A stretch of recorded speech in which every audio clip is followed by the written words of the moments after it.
अच्छा जी, तो देखो कहानी ऐसी है कि super position of the waves के अंदर ना हमने हमने दो वेव्स को देखनी है। सही है, हमने हमने देखा है दो वेव्स जब आपस में मीट करेंगी या ओवरलैप करेंगी तो उनका बिहेवियर या उनका इंटरफेरेंस किस तरह से होगा। सही, हमने ये चीज़ें देखनी है। सही, दो से ज़्यादा भी हो सकती हैं। सही, तीन चार पाँच छः जितनी भी हो सकती हैं, बट हम सिर्फ जो है, आसानी के लिए, सिंप्लिसिटी के लिए दो वेव्स को समझेंगे। सही है कि भाई एक वेव तो हमने देख लिया कि भाई एक वेव किस तरह से होती है। दो वेव्स अगर वो मीट करी हैं, ओवरलैप करी हैं, तो वो किस तरह से उनकी मीटिंग या ओवरलैपिंग होगी। सही, ये हमने समझना है। अच्छा, अब यहाँ पे ना थोड़ा सा चैप्टर जो है वो थोड़ा सा अजीब सा हो जाता है वेव्स का। सही है, जो बच्चों को इस वाले पोर्शन के अंदर सुपरपोजिशन ऑफ द वेव जो पोर्शन आ रहा है, और उसके अगला जो पोर्शन होता है स्टैंडिंग वेव। सही है, ये दो चीज़ें होती हैं जो कि बच्चों को सबसे घटिया तरीन लगती हैं एएस की। सही, मेरे को भी नहीं समझ में आती थी। सही है, जब मैं एएस में था। सही है, तो और मेरे टीचर को भी नहीं आती थी, अल्लाह के फजल करम से। सही है, तो लेकिन मैंने मैंने ऐसा नहीं करना है, मैंने तुम लोग को पूरी कोशिश करनी है समझाने की, लेकिन कहीं पे नहीं समझ में आया प्लीज़ पूछ लेना। सही है, ये टॉपिक थोड़ा सा इमेजिन करने में थोड़ा सा मुश्किल होता है, बट इंशाल्लाह मैं कोशिश करूंगा कि पूरा समझ में आ जाए। ओके, आ जाओ। तो कहानी इस तरह से स्टार्ट होती है। सबसे पहले तो हम लिख लेते हैं कि भाई प्रिंसिपल ऑफ सुपरपोजिशन हमारे पास एक होता है, उसको लिख लेते हैं। सही है, सो हम कहते हैं भाई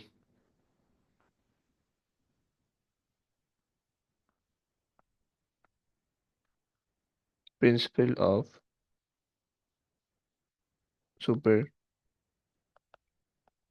पोजीशन। सही, सुपर पोजिशन, अच्छा सुपर पोजिशन से कंफ्यूज मत होना। सुपर पोजिशन इज बेसिकली एक स्पेसिफिक टर्म है जो कि आप साइंसेस के अंदर यूज करते हैं। इसका जस्ट मतलब है कि भाई दो चीज़ें मीट कर रही हैं, ओवरलैप कर रही हैं, राइट। सुपर इम्पोज या सुपर पोज होने का मतलब है कि एक वेव जो है वो दूसरी वेव के टॉप पे आ रही है। सही, इस तरह से तुम कह सकते हो। तो ये तुम्हारे पास जो है ना वो सुपर पोजिशन होती है, लेकिन अब वो किस तरह से, उनके क्या डिफरेंट सिनेरियोज पॉसिबल हैं, वो हमने यहाँ पे लंबी करनी है। सही है, तो बेसिकली इस चैप्टर के अंदर हमने सुपर पोजिशन को समझना है। सही है, और उनकी टाइप समझनी है और दो एक्सपेरिमेंट देखने हैं। सही, ये हमारे पास कुल इस चैप्टर की कायनात है। सही है। अच्छा जी, हम ये कहते हैं कि भाई superposition is basically when the two waves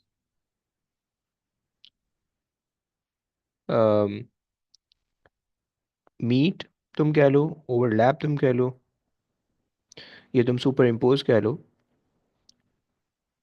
when the two wave meet the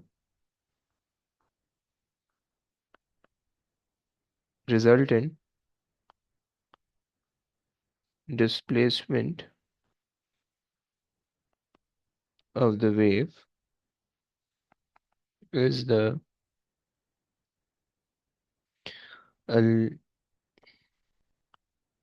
algebraic sum of two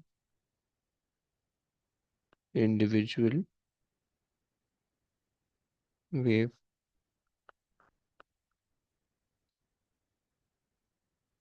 displacements। Okay, ये हमारे पास जो है ना डेफिनेशन है। ये क्या फारसी है, इस फारसी को हम जरा अंग्रेजी में कन्वर्ट कर दें। सही है।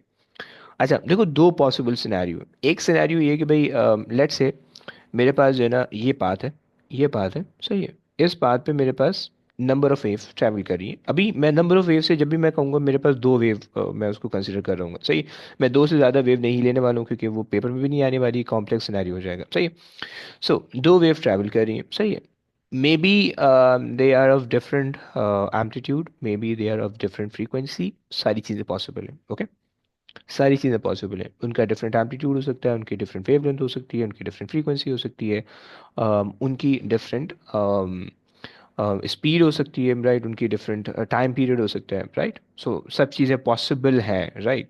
और इन तमाम केसेस के अंदर सुपरपोजिशन भी एक्सपीरियंस होती है, right. But to make things simpler, सही है, हम क्या करते हैं, हम कुछ चीज़ें अपने आप से फिक्स कर लेते हैं, राइट। सबसे पहली चीज़, there should be two waves. Okay, जहाँ पे हम सुपरपोजिशन का इफेक्ट देख रहे हैं there should be two wave, हम दो वेव से ज़्यादा की बात नहीं करने वाले। ओके, वरना सिस्टम कॉम्प्लेक्स हो जाएगा। सही हो गया, पहली चीज़। दूसरी चीज़, जो टू वेव है should have same frequency,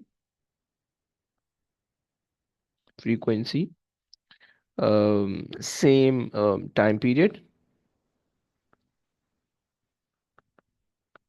time period and wavelength. Okay. तो इस पूरे चैप्टर के अंदर क्या चीज़ है? There should be two wave, पहली चीज़ हो गई। सही, दो से ज़्यादा वेव हम नहीं देखने वाले। अगर अगर आएगा तो बहुत रेयर केस है, और उसमें बहुत ज़्यादा एक्सप्लेनेशन या बहुत ज़्यादा चीज़ें तुम्हें तंग नहीं करेगा। बस एक आधा मार्क में आएगा एमसीक्यू में, अगर गलती से उनको कुछ नहीं मिल रहा होगा तो वो दे देंगे। सही। Otherwise there should be two waves. Okay. यानी ये हम अपने अपने आसानी के लिए हम ये कंडीशन बना रहे हैं। Okay. And they should have the same frequency, the same time period and the same wavelength. Right, ये तीन चीज़ें हमने ना ये फिक्स कर ली हुई है। ओके। सेम फ्रीक्वेंसी या टाइम पीरियड भी सेम ही होगा, वेवलेंथ सेम होगी, दोनों दो चीज़ें हैं बेसिकली। सही। सो सुपरपोजिशन के अंदर हमने कहा कि भाई दो वेव है, दो वेव ओवरलैप करिए, दो वेव मीट करिए। हमने उनके जो है ना जहाँ पे वो मीट करिए, हमने उस मीटिंग को समझना है कि वो किस तरह से मीट कर पा रही है। ओके। हमने ये चीज़ समझनी है। ओके। सो जाहिर सी बात है, अगर दो वेव मीट करी तो वो कहीं से स्टार्ट भी होंगी। राइट, तो उनका स्टार्टिंग पॉइंट और उनका एंडिंग पॉइंट ये हमने समझना है। और वो दो वेव होंगे, उनकी फ्रीक्वेंसी वेवलेंथ सेम होने वाली है। सही हो गया। अच्छा जनाब, ये बात हो गई। खैर, आगे आ जाओ। कुछ कुछ मैं तुम्हें एग्जांपल के तौर पे शो करता हूँ। सही, दो दो पॉसिबिलिटी हमारे पास हो सकती है वेव्स की, कि भाई वो वेव आपस में मीट हो। एक पॉसिबिलिटी है कि भाई two waves are moving along the same path. सही, two waves moving along the same path. Let's say like एक वेव जो है ना वो ऐसे जा रही है। राइट। और लाइक दैट। सही हो गया। सही। और दूसरी वेव तुमने बना दी, थोड़ा सा इसको बड़ा कर देते हैं। दूसरी वेव तुमने बना दी कि भाई तुम्हारे पास जो है ना लाइक दिस और लाइक दिस। ओके। अब ये देखो, दोनों वेव है। ऑरेंज वाली भी इसी डायरेक्शन में जा रही है, और पर्पल वाली भी इसी सेम पाथ में जा रही है। ओके। और दोनों इस तरह से जा रही है कि दोनों एक दूसरे के ऊपर ओवरलैप ओवरलैप करके जा रही है। राइट, अब जब दो वेव ओवरलैप करी तो ऑब्वियस सी बात है तुम्हें वो दोनों वेव अलग अलग नहीं दिखेंगी, बनकर तुम्हें उनका रिजल्टेंट इफेक्ट दिखेगा। राइट। अच्छा, and this is also possible कि ये दो वेव जो है ना, ये दो वेव इस तरह से भी हो सकती हैं। ये दो वेव लेट्स से एक वेव जो है, वो जो ऑरेंज वाली वेव है, मैं इसको उल्टा भी बना सकता हूँ, मैं उसको ऐसे भी बना सकता हूँ। ओके। एक वेव लेट्स से ऐसे जा रही है। अरे यार क्या बात है, तुम देख रहे हो ना, फिर आईपैड का कमाल देख रहे हो तुम। बस सारे पैसे इसी के दिए थे मैंने। बेहतरीन हो गया। अच्छा जी, किसी के जहन में कुछ खुराफात आ रही है? नहीं नहीं नहीं। अच्छा, तो ये दो वेव इस तरह से भी पॉसिबल है। राइट, अब देखो, दोनों सेम डायरेक्शन में, still they both are travelling in the same direction, लेकिन एक का क्रस्ट आगे आ रहा है, एक का ट्रफ आगे आ रहा है। ओके, मतलब थोड़ा आगे पीछे वेव हुई हुई है, समझ रहे हो? तो ये तुम्हारे पास एक पॉसिबिलिटी है। Right, one of the possibility is both the wave are moving in the straight line, the same straight line, the same straight part. Okay. So पहली पॉसिबिलिटी है moving in the same straight path. Okay. चलो, ये हो गई पहली चीज। दूसरी चीज, दूसरी पॉसिबिलिटी ये है कि दो वेव जो है अलग अलग रास्ते से आ रही हैं, and they are meeting at a point. Okay. Let's consider this example.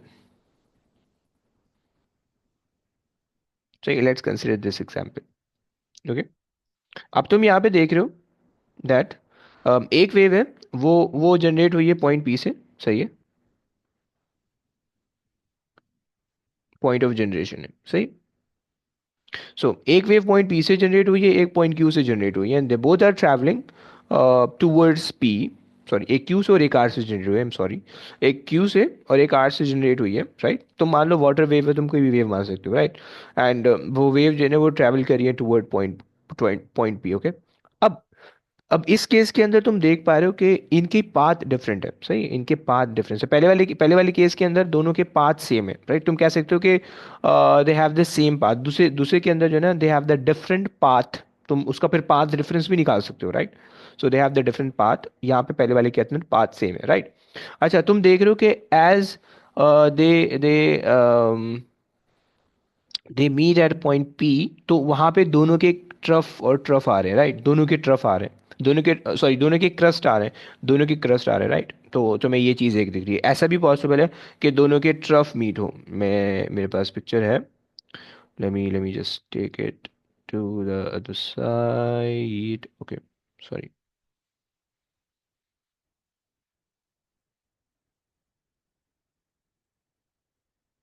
अच्छा जनाब, कॉपी एंड पेस्ट। तुम ये वाली पिक्चर देख सकते हो।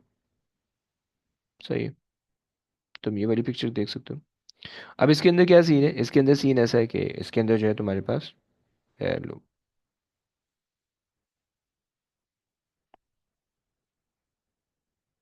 ओके। अच्छा, अब इसके अंदर तुम्हारे पास जो है यहाँ पे तुम ले लो पी, सही है, ये क्यू ले लो, ये आर ले लो, और ये पी ले लो। सही है। चलो, अब देखो तुम्हारे पास यहाँ पे क्या हो रहा है कि यहाँ पे जो दो वेव है, ये दो वेव एक ही पॉइंट से, पॉइंट ऑफ जनरेशन है क्यू और आर, और पॉइंट पी जहाँ पे मीट कर रही है, वहाँ पे क्या हो रहा है कि वहाँ पे एक का क्रस्ट आ रहा है और एक का ट्रफ आ रहा है, राइट। सो तुमने यहाँ पे दो चीज़ें देखी हैं, बल्कि तीन चार चीज़ें तुम्हारे सामने दिख रही होंगी अगर तुम अपना जहन थोड़ा सा चला रहे हो। तो देखो, एक तो ये चीज़ है कि भाई एक एक केस ऐसा पॉसिबल है कि जिसके अंदर जो है ना दोनों वेव सेम स्ट्रेट लाइन पे चल रही है, सही। दूसरा केस ऐसा पॉसिबल है कि जहाँ पे दोनों वेव अलग अलग पॉइंट पे चल, अलग अलग लाइन पे चल रही है, और फिर उनमें से कोई एक पाथ जो है ना वो उनका कॉमन है, सही। लेट्स से अगर तुम इस लाइन को कंटिन्यू करो और इस लाइन को भी कंटिन्यू करो, तो वेव जो है वो यहाँ पे ओवरलैप हो रही है, एंड देन वो फिर आगे अपने पाथ कंटिन्यू करेंगे, राइट। सही। सो ये दो पॉसिबिलिटी मैंने बनाई, सही है। फिर विद इन ईच पॉसिबिलिटी तुम देख रहे हो कि either the crust are overlapping, सही है, either the crust are overlapping, या फिर एक का क्रस्ट और दूसरे का ट्रफ, एक का क्रस्ट और दूसरे का ट्रफ, राइट। ये तुम्हारे पास कुछ पॉसिबिलिटीज बन रही है, ओके। जरा मुझे हाँ ना बोलते रहो प्लीज, ये यहाँ तक बात समझ में आई है? Any problem? जी सर। आ जी गई, आ आ गई। गई, आ गई, आ गई, सब आ गई। कंसा, तुम्हें आ गई है? ईशा आ गई है? जी। ओके। जी। Okay, okay, done. अच्छा जी, अब देखो, हम कुछ टाइप्स बनाने लगे। हमारे पास जो है ना सुपर पोजिशन की दो टाइप्स होती हैं, सही है। सुपर पोजिशन की हमारे पास दो टाइप्स होती हैं।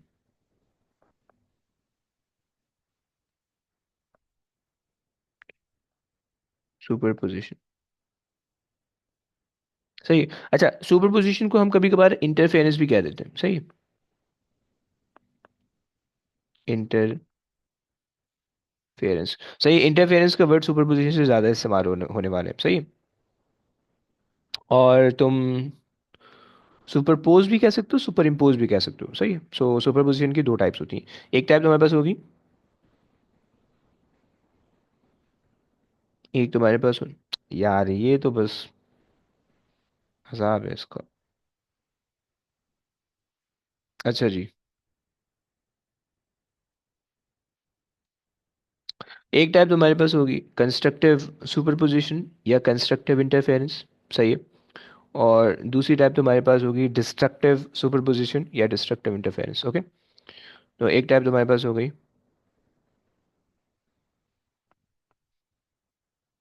कंस्ट्रक्टिव,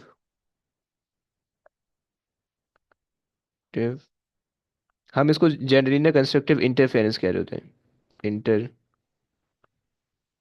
तुम सुपरपोजिशन भी कहो तो भी चलेगा, लेकिन कंस्ट्रक्टिव सुपरपोजिशन हमारे सिलेबस में ना कैम्ब्रिज में इतना ज़्यादा कॉमन नहीं है, ओके। ऑल्दो यूजफुल है, लेकिन कॉमन नहीं है, सही। और यहाँ पे हम कहते हैं डिस्ट्रक्टिव सुपरपोजिशन या इंटरफेरेंस।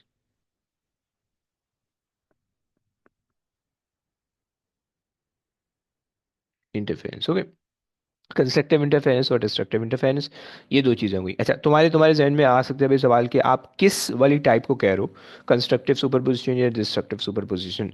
क्या क्या वो टाइप जो आपने ये बनाई है कि यहाँ पे हमने हमने दो टाइप ऐसे बनाई, यानी एक टाइप ये बनाई, सही है, that the two waves are moving in a same straight path, और the two waves are moving in a different path but they are meeting at a point in between, right. ये हमने एक इस तरह से दो टाइप बनाई, right.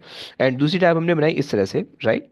And that is कि हमारे पास जो है the crust and the crest is meeting are meeting, right.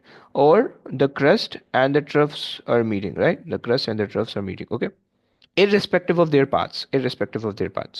So basically when we are considering the constructive interference and destructive interference, so we are actually just looking at the point of interference rather than looking at the path, okay।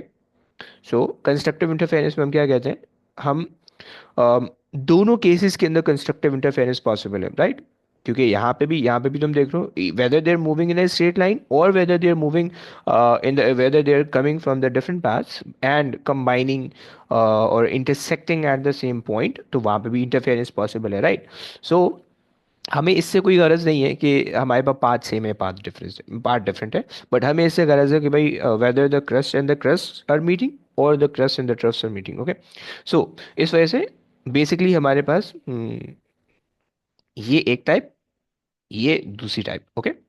और अगर तुम इसको नीचे लेके जाओ तो इस type को हम कहते हैं कंस्ट्रक्टिव इंटरफेरेंस, इस टाइप को हम कहते हैं डिस्ट्रक्टिव इंटरफेरेंस, ओके? थोड़ी सी लंबी कर लेते हैं, थोड़ी सी लंबी कर लेते हैं। हम ऐसा कहते हैं कि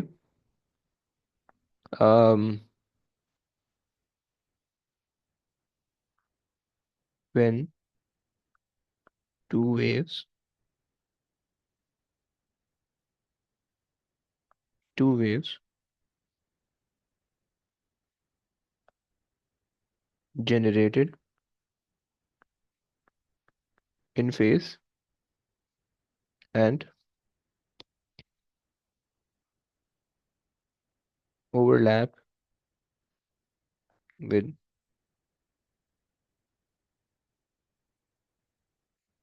phase difference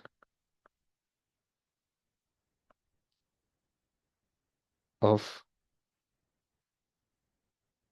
n times 2 pi. Okay, and the path difference and the path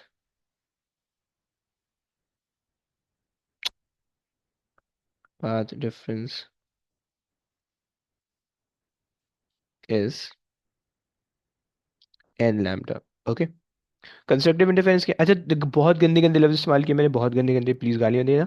लेकिन सिर्फ अभी रट्टा लगा लो, सारी चीजें मैंने एक्सप्लेन करनी है, ओके? कंस्ट्रक्टिव इंटरफेरेंस में मैंने कहा कि when the two waves generated in phase, पहली पहली चीज मैंने ये कह दी, ओके? क्या होता है इन फेज, डोंट वरी, अभी सिर्फ समझ लो कि मैं कहना क्या चाह रहा हूँ, सही? मैं सिर्फ तुम्हें तुम्हारे जहन में इस कुछ चीज़ों को सेपरेट करना चाह रहा हूँ कि भाई मैंने एक बात ये कही है कि when the two waves generated in phase, okay? In phase के ऑपोजिट भी हो सकता था, जिसको हम आउट ऑफ द फेज कहते हैं, उसकी भी बात करेंगे, don't worry, okay? And overlap meeting superposition वो हम देख रहे हैं, ओके?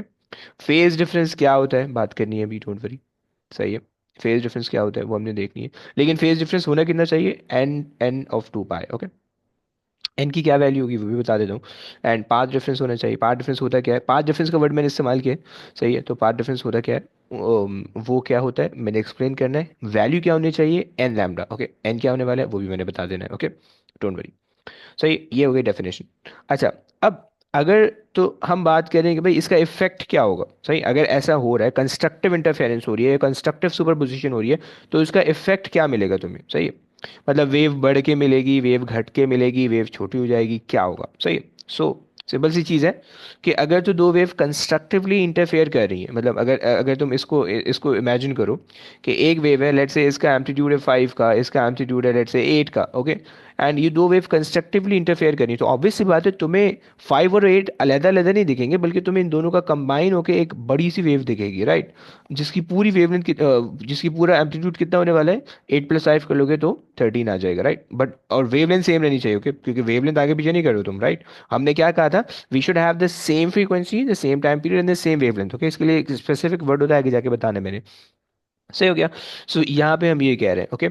अच्छा, यहाँ पे अगर तुम देखो, चलो यहाँ पे भी नहीं देखते, वो जब डेफिनेशन लिखाएंगे तो हम बात करेंगे, सही? सो कंस्ट्रक्टिव इंटरफेरेंस, ये डेफिनेशन हो गई, these are the two conditions for the constructive interference, right? जब ये दो कंडीशन मिलेंगी तो आपको आउटपुट पे क्या मिलेगा?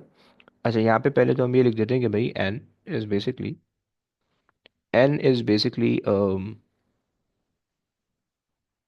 It can be zero, it can be one, it can be two, it can be three, और एनी नंबर, ओके?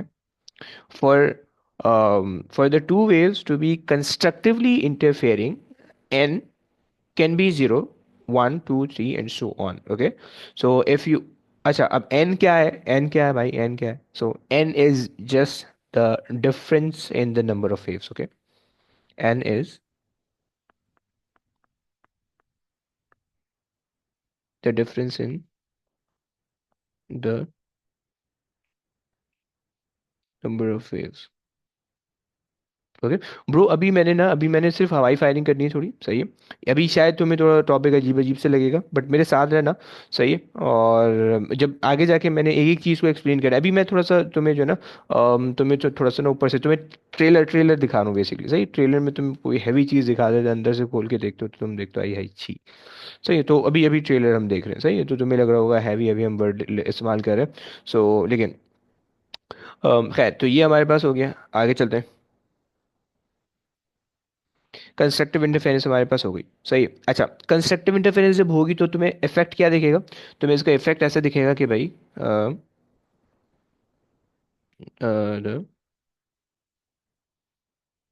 ये तुम कह सकते हो greater resultant wave generated with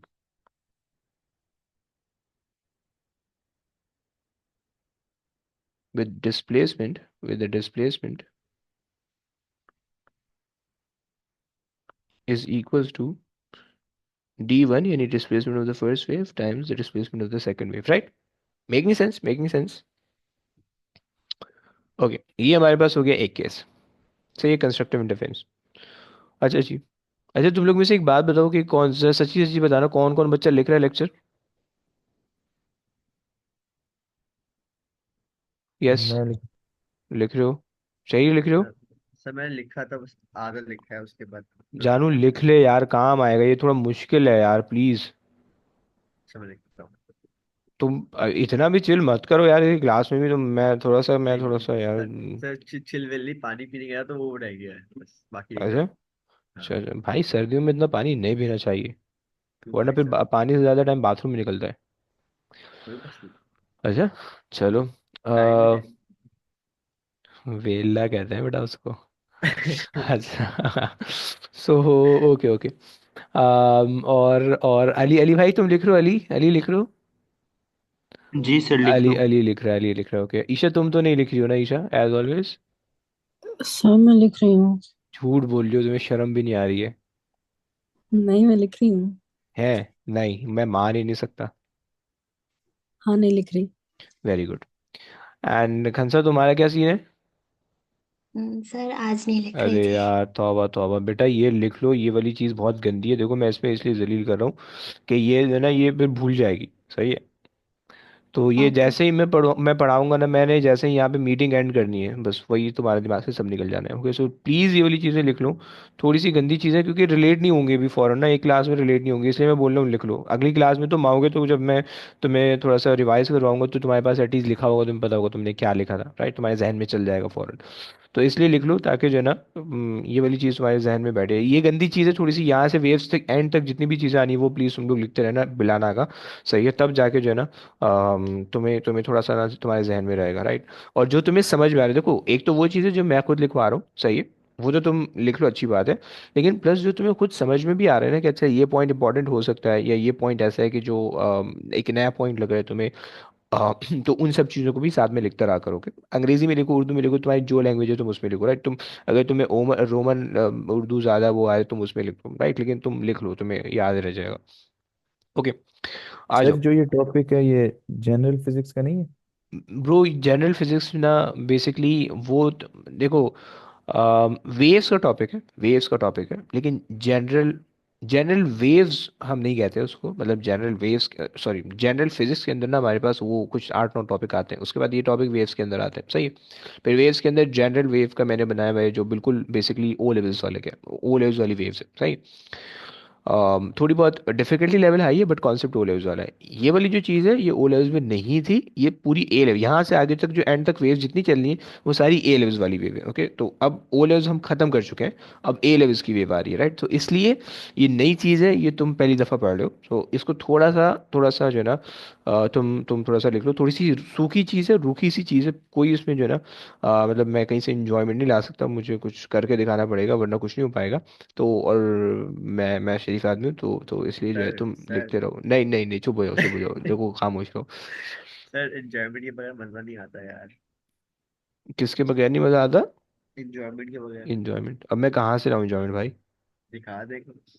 अरे भैया। सर हैं। रिकॉर्डिंग हो रही है, देख लें।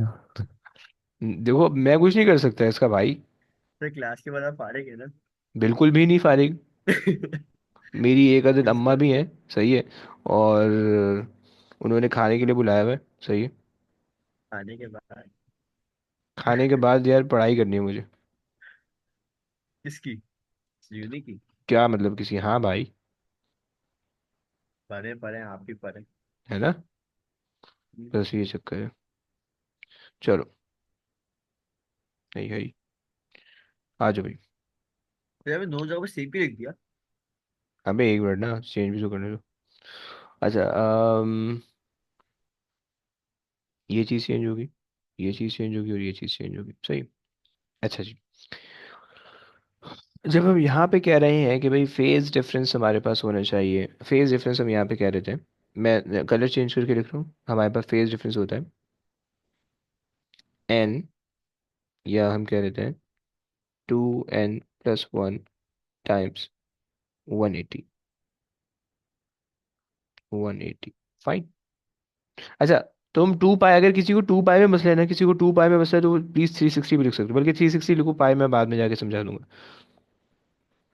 जो मैथ्स वाली आवाम है उनको तो फौरन से समझ में आ रहा होगा, जो फिजिक्स वाली आवाम है उनका मैथ्स नहीं है। अरे सारे सारे मैथ्स वाले हैं, उफ ओ यार। नहीं ईशा नहीं है, ईशा नहीं है। ईशा पाए, पाए के बारे में बताया ईशा। हाँ सर। क्या क्या पता है पाए के बारे में? लाइक लाइक नॉट पाए, रेडियन, मतलब रेडियन स्केल का पता है, डिग्रीज और रेडियन में। नहीं, ये सब नहीं बताऊंगी। हाँ ना। बेहतरीन जिंदगी चल रही है यार आपकी, एंजॉय करती रहो बस। सर वो 2n+1 है। 2n+1 जी। ओके। अच्छा फेज डिफरेंस हमारे पास ये आ गया, पाथ डिफरेंस हमारे पास आना चाहिए। पाथ डिफरेंस हमारे पास आना चाहिए n+1/2 लैम्डा। ओके। सही हो गया। देखो मैंने इसको एक्सप्लेन करना है अभी जो है ना, तुम इसको समझते रहो। सही हो गया। सो हमने डिस्ट्रक्टिव इंटरफेरेंस में क्या कहा, डिस्ट्रक्टिव इंटरफेरेंस में हमने ये कहा कि भाई हमारे पास जो है जब दो वेव इस तरह से मीट करें या ओवरलैप करें कि वो इन फेज जनरेट हुई, अब इन फेज तुम्हें समझ में नहीं आएगा, डोंट वरी।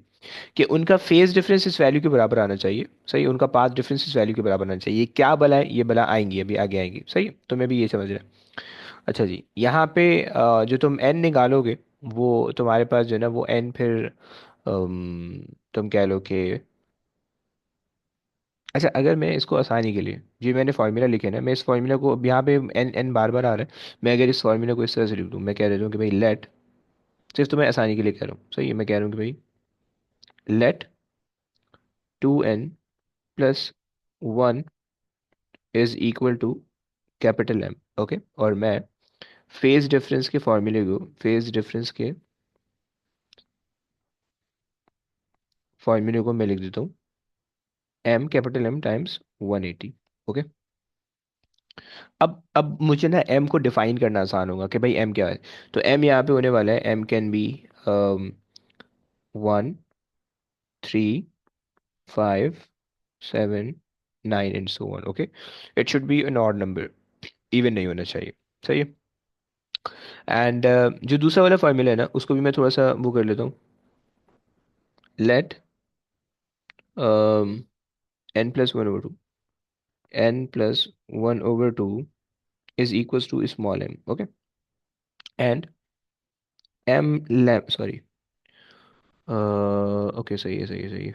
सो अब अगर मैं पाथ डिफरेंस का फॉर्मूला लिखूं, पाथ डिफरेंस, तो मेरे पास ये फॉर्मूला बन जाएगा m लैम्डा का। सही हो गया। और ये m लैम्डा मेरे पास आएगा फ्रैक्शंस के अंदर। सही है। ये मेरे पास आ जाएगा,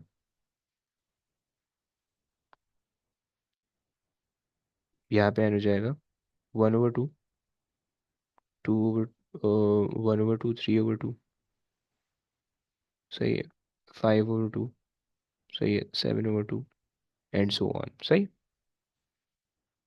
अभी ये कहाँ से आ रहा है, क्यों आ रहा है, अभी सिर्फ लिखते जाओ। सही, कोई टेंशन नहीं लेना। अभी सिर्फ लिखते जाओ। सही। अभी बड़े मजे मजे की चीजें चल रही हैं, अभी सिर्फ लिखते जाओ। सही। अच्छा जी, ये हो गई। अच्छा, इसका इफेक्ट क्या होगा, इसका इफेक्ट क्या होगा, हम हमें हमें हमें ये दिखेगा कि भाई हमें जो है, हमें दिखेगा क्या, लेसर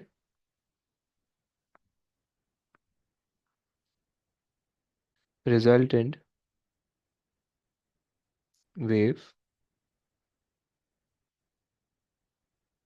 generated with,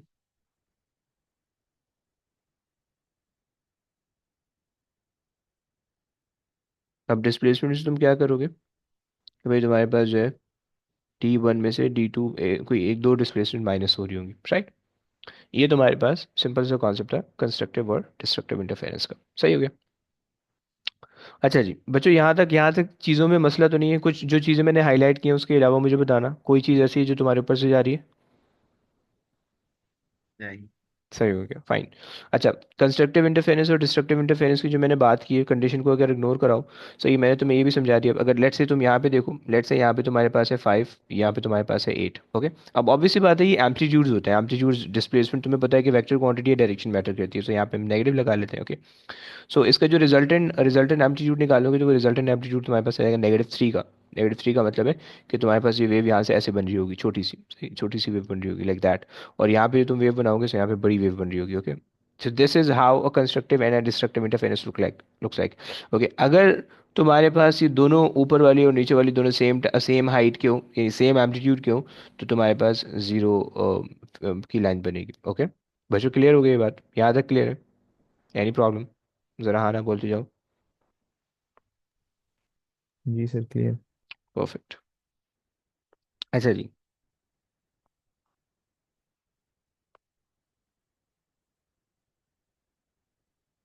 यहाँ से आगे जो हमने कहानी देखनी है वो हमने देखनी है टर्मिनोलॉजीज की। हमारे पास सबसे पहली चीज़ है फेज डिफरेंस, सही है। दूसरी चीज़ है पाथ डिफरेंस,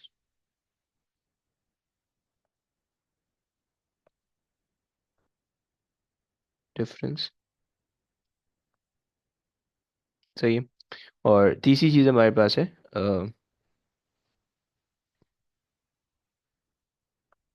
कोहेरेंट, ओके। और इसी केस के अंदर फिर चौथी चीज़ हमारे पास आने वाली है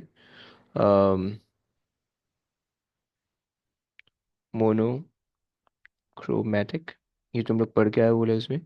और पांचवी चीज़ जो आएगी वो आएगी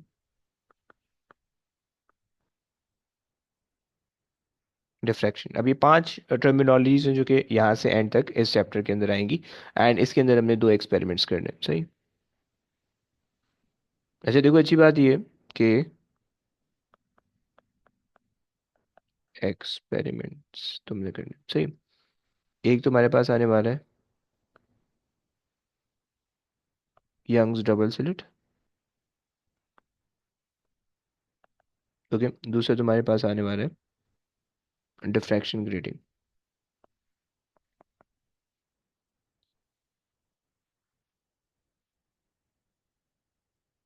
डिफ्रैक्शन ग्रेटिंग, ओके। ये यहाँ से आगे हमने ना एंड तक ये तीन चीज़ें पढ़नी है, सही है। यानी टर्मिनोलॉजीज के अंदर ये पांच टर्मिनोलॉजी समझिए और दो एक्सपेरिमेंट करना है, सही। अब करना क्या है कि हमने जो ये दो चीज़ें पढ़ी हैं कंस्ट्रक्टिव इंटरफेरेंस, डिस्ट्रक्टिव इंटरफेरेंस, इनके अंदर तीन चार टर्मिनोलॉजीज आ रही हैं, वो यहाँ पे मैंने लिख दी हैं, सही। फेज डिफरेंस, पार्ट डिफरेंस का कोहेरेंट, ये तीन चीज़ें ऊपर ऊपर रिलेट होंगी, सही। मोनोक्रोमैटिक और डिफ्रैक्शन ये नीचे वाले एक्सपेरिमेंट से रिलेटेड है, राइट। तो बेसिकली ऊपर जितनी भी चीज़ हम करके आएंगे उन सब चीज़ों को हम एक्सपेरिमेंटली रिलेट करके देखेंगे कि ये हो किस तरह से रहा है, राइट। और एक्सपेरिमेंट में जो हमने रिलेट करना है वो ये, तो हम साउंड को यूज़ करेंगे या लाइट को यूज़ करेंगे और उसकी इंटरफेरेंस करवाएंगे, सही। सो अभी फ़िलहाल क्लास यहीं तक रखते हैं, सही। आज की कहानी, सही, बिल्कुल बेसिक से मैंने तुम्हें जो डेफिनेशन बताई है, सही। और अब कल की क्लास में जो है ना वो फिर हमने फेज डिफरेंस और पार्ट डिफरेंस कंप्लीट करना है, सही। ये थोड़ी सी लंबी चलेगी, थोड़ी सी। अब देखो ख्वारी ये है कि अभी ये फेज डिफरेंस का जो क्वेश्चन आता है ना वो एक नंबर का आता है, चाहे पेपर 1 में निकाल लो चाहे पेपर 2 में निकाल लो, सही। एक ही नंबर का आता है, एक से ज़्यादा नंबर नहीं हो सकता, सही है। लेकिन जलालत ये है कि इसके लिए पूरी क्लास लगानी पड़ती है। 5 डिफरेंस के चलो थोड़ा सा ज़्यादा नंबर आ जाता है, लेकिन 5 डिफरेंस में भी जो है ना वो क्लास लगती है पूरी, सही। सो इंशाल्लाह हमने नेक्स्ट क्लास के अंदर जो है ना वो पूरा फेस डिफरेंस, 5 डिफरेंस और कोहेरेंसी को देखना है, और फिर इसके बाद जो है ना इसके मैंने क्वेश्चन देने हैं, सही है। सो अभी फ़िलहाल के लिए आप लोगों का काम ये है कि नेक्स्ट क्लास से पहले पहले, विच इज़ ऑन वेंसडे, मैं निकल और वेंसडे, उससे पहले पहले जो है ना मुझे ये वाली चीज़ें करके दे दो। और कल की क्लास बहुत इंपॉर्टेंट है, प्लीज़ छोड़ मत देना प्लीज़, क्योंकि मैंने फेस डिफरेंस और पार्ट डिफरेंस और कोहेरेंसी समझानी है, सही है। कल की क्लास अगर छोड़ोगे ना ज़िंदगी अजाब बन जाएगी, सही है। लाइव ले लो, सही है, और यूट्यूब में मज़ा नहीं आएगा, मसला नहीं है। लेकिन अगर तुम्हें पहली दफ़ा में समझ में आ गया ना तो फिर तुम्हारा जो है ना ये स्ट्रांग हो जाएगा। लेकिन अगर तुम कहीं से जलील होकर फिर दोबारा से समझोगे यूट्यूब से, तो फिर उसमें तुम्हें इतना वो नहीं होगा, तुम्हें कॉन्फिडेंस तुम्हारा बिल्कुल फारिग होगा, सही है। सो प्लीज़ बी केयरफुल, कल की क्लास ले लेना, और उसमें हमने ये सारी चीज़ें कंप्लीट, ये तीनों चीज़ें हमने कंप्लीट करनी है, सही हो गया। चलो बस, अब आज की कहानी नहीं सकती, अब इंशाल्लाह अगलों से नेक्स्ट क्लास में मिलते हैं, सही है।